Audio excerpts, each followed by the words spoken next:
Sí, amigo, por eso decimos que fue el Estado el que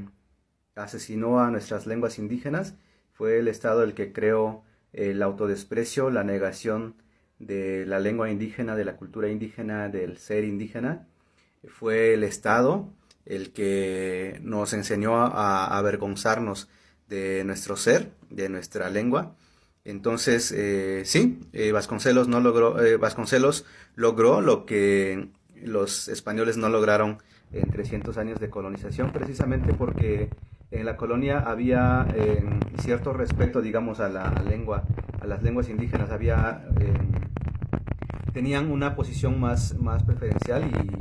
y de hecho había instituciones coloniales que trabajaban en las lenguas locales de los pueblos y con la independencia se echó para atrás, eso se destruyó con el surgimiento del Estado mexicano se empezó a imponer el español como lengua oficial, como lengua de la administración pública. Entonces las lenguas indígenas quedaron relegadas a solamente a la vida, digamos, a la vida comunitaria, a la vida local, a la vida familiar y ya no formaron parte de la vida institucional del Estado, del país que se estaba formando. Por eso se fue perdiendo su utilidad, fue perdiendo su importancia, porque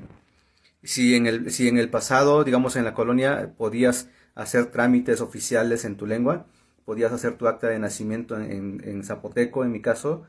podías hacer una denuncia en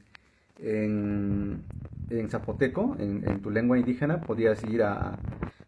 tener una audiencia en tu lengua indígena. Después de la colonia, con la independencia, a partir de la creación del Estado mexicano, eso ya no fue posible, eso lo hicieron a un lado. Entonces también a partir de ahí empezaron las políticas para desplazar las lenguas indígenas e imponer el español como lengua nacional. De manera que hoy en día las lenguas indígenas son minorías que nosotros llamamos minorizadas y también tienen pocos espacios de uso, tienen pocos ámbitos de uso. Mucha gente nos dice eso cuando hablamos de lenguas indígenas, es que